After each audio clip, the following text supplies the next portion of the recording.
Hello, 7i family.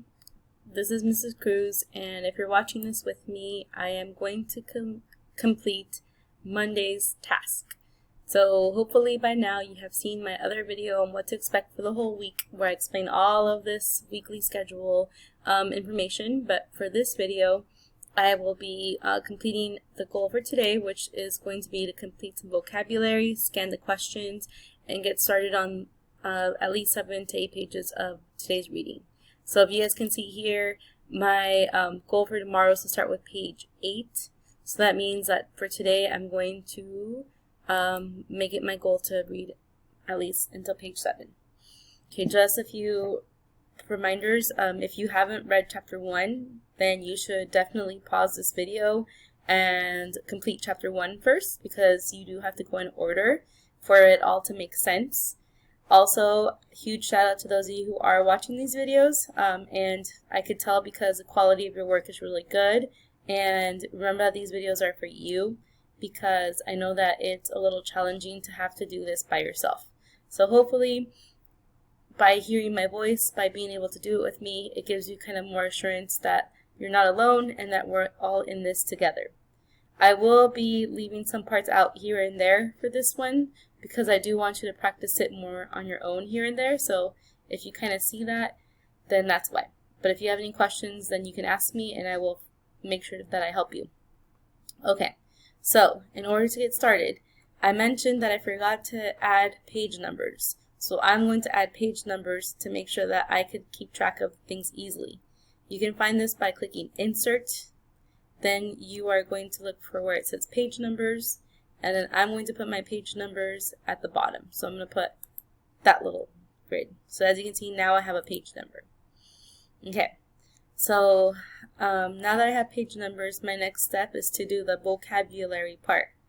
So our two words this week are resiliency and disgruntled. And just like last week, the definition's there for resiliency. And we see that it's the ability of a substance or object to spring back into shape, toughness. So it's basically like having grit, like nothing can stop you, you will continue to go. Okay, as you guys heard maybe in the last video, I like to just put the word into Google search and then write synonyms. That's usually my go-to. And here it tells me a lot of different ones. So I have flexibility, durability, pliability. So any of these work. So you just have to choose two. So I'm going to choose flexibility and durability. Those will be my two that I choose. Go back here.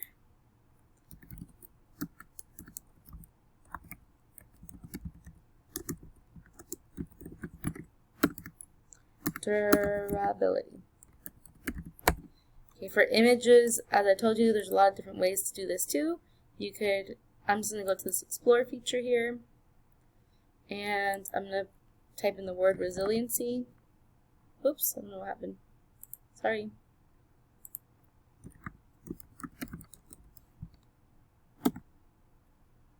Okay, I'm going to click where it says images, and then here we go. Here's some good examples of resiliency. So I see a lot of military options, which makes sense, because in order to be a good soldier, you have to be able to be tough. And so I'm going to insert that one, because it shows, like, you know, you have to be tough, you have to be able to, like, move forward. So that's a good option. Okay, I'm actually not going to complete the disgruntled one with you. But you can follow the same steps yourself. If you would like to do this right now, then it would be a good idea to just pause the video and complete the same steps for disgruntled. So go ahead and pause. And good job to those of you who did pause, because it's really, this will help you do your homework with me. But as those of you move along with me, you can see all the audios here for chapter 2. And chapter 3 is divided to 3 different parts. But as you guys know, those who watched my videos last week, I read it myself, so I'm going to keep going. But if you are doing it more on your own, then it's a good idea for you to listen as you read. Now here are questions for these two chapters. So in chapter 2 we have who is Mr. Morrison and why does he arrive on the farm? And if you've been following along with me, you know that I like to just like color code my questions when I find the evidence. So when I find evidence for Mr. Morrison, I will highlight that orange. Then we have why are the Logan children prohibited from going to the Wallace store in chapter 2? So when I find evidence for that, I will highlight this green. Oh wait, actually, I keep doing this, but we have green as another code, huh? So how about we do light green? Okay, next we have what does Stacy plan and why does he plan this? So remember, the colors don't really matter as much. It's just our way of having the information stand out. And then number 4 is explain the effect of Stacy's plan. Okay, so let's just say like for that one, I'm going to do like a light blue. Okay, so I have my 4 different codes. And remember, I do this in order to find the evidence, and then that way I can come back and answer them. And also don't forget that we've always been working on text-dependent questions, so we should be seeing that says means matters in your responses, so don't forget. Reminder about the tip, we are going to be finishing, we're not going to be finishing the whole chapter, so we just want to highlight where we are going to stop. And then if you're listening to the audio, like to an audio and you have to stop, then you can write down the audio time as well. And then it says here, you can also highlight parts that make you wonder and make you ask questions, since we're working on asking questions once a week. Okay, so as I mentioned to you, we're going to be stopping at page 7 today. So if you didn't add your page numbers, remember that you can check here. I'm looking for page 7. Okay, so here's page 7. So it looks like our stopping point for today will be, I don't like to cut it off, so it'll be right here, this last sentence, right where page 8 starts. So I'm going to highlight this green since that's our stopping point today. Oops. I moved on this, huh? That's weird. Okay, let's try doing that again. Okay. So we'll just have it be here. Okay. Once again, if you have not read chapter 1, I have videos for each day's task, so please watch those and read chapter 1 first. Otherwise, we are ready to get started on chapter 2. Cassie, you better watch yourself, girl, Big Ma cautioned, putting one rough, large hand against my back to make sure I didn't fall. I looked down at my grandmother from midway up one of the wooden poles Papa had set out to mark the length of the cotton field. Big Ma was Papa's mother, and like him, she was tall and strongly built. Her clear, smooth skin was the color of a pecan shell. "Ah, Big Ma, I ain't gonna fall," I scoffed, then climbed onto the next strong spike and reached for a fibrous puff at the top of a tall cotton stalk. Just to pause really quickly here, we finally get a direct description of Big Ma. So if you didn't catch it in chapter 1, here you should have caught, oh, now I know how she's related to Cassie. So the answer is that she's Cassie's grandmother, and that she is Cassie's dad's mom. So if you didn't catch that, we get that evidence there. And you should also be asking yourself right now, what's happening in the book? So we know, since it says that she's climbing a large spike and reaching for a fibrous puff at the top of a tall cotton stalk, they're at the cotton fields, and Cassie's helping with that right now. Okay, so let's keep going.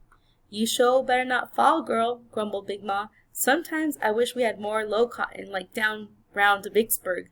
I don't like y'all children climbing them things." She looked around, her hand on her hip. Christopher John and Little Man, farther down the field, balanced skillfully on lower pikes of their own poles, plucking the last of the cotton.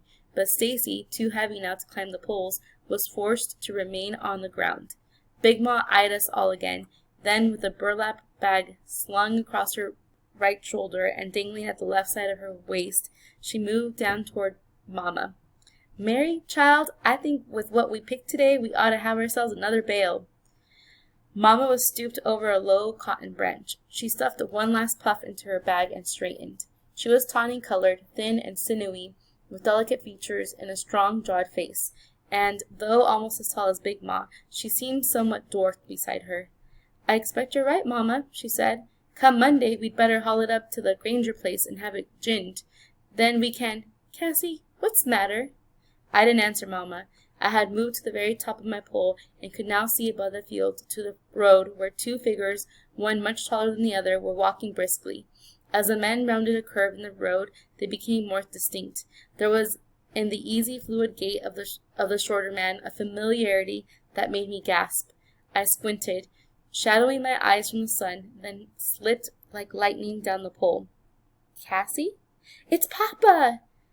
"David?" Mamma questioned unbelievingly as Christopher John and the little man descended eagerly and dashed after Stacy and me toward the barbed wire fence. Okay, so pausing here really quick, you should be asking yourself, so who arrives? And it's Cassie's dad. You should have caught his name. His name is David. And if you caught on chapter 1, you should know where was he before this. And we know that he was working in the railroad. So now he's home right now. Let's keep going. "Don't y'all go through that fence," Big Ma called after us.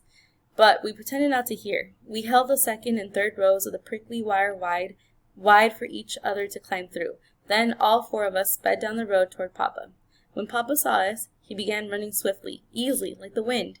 Little man, the first to reach him, was swept lightly upward in Papa's strong hands as Christopher John, Stacy, and I crowded round. "Papa, what are you doing home?" asked Little Man. Putting Little Man down, Papa said, "Just had to come home and see about my babies." He hugged and kissed each of us, then stood back. "Just look at y'all," he said proudly. "Ain't y'all something? Can't hardly call y'all babies no more." He turned to Mr. Morrison. "What you think about these babies of mine?" Ooh, let's pause there. So Mr. Morrison, that should be kind of ringing in your ears because he is our question number 1. Who is Mr. Morrison and why does he arrive on the farm? So we want to keep that in mind so that we could make sure that we're highlighting information that we find. Okay, let's keep going. In our excitement, we had taken no notice of the other man standing quietly at the side of the road, but now, gazing upward at the most formidable-looking being we had ever encountered, we huddled closer to Papa. The man was a human tree in height, towering high above Papa's 6 feet 2 inches. The long trunk of his massive body bulged with muscles, and his skin of the deepest ebony was partially scarred upon his face and neck as if by fire. Deep lifelines were cut into his face, and his hair was splotched with gray, but his eyes were clear and penetrating. I glanced at the boys, and it was obvious to me that they were wondering the same thing as I. Where had such a being come from? "Children," said Papa, "meet Mr. L.T. Morrison." Okay, so let's pause here. So we kind of don't know why he's there yet, but we do have a description of him. And so maybe I'm just going to highlight one description that I really like. And I really like the fact that he's described as being as huge as a tree. And in this sentence that I'm highlighting, it's describing how he's really strong, is very muscly, and his skin the color of the deepest ebony. And this is kind of where, if you don't know what ebony looks like, you could always look it up. And so it says ebony is a dense black-brown hardwood. And I see a color there, so it's telling us that he's really, dark color. And now, as we kind of learn along, we're going to see maybe in the next part of the video, why is he there? So thank you for watching. Continue to do so for part 2.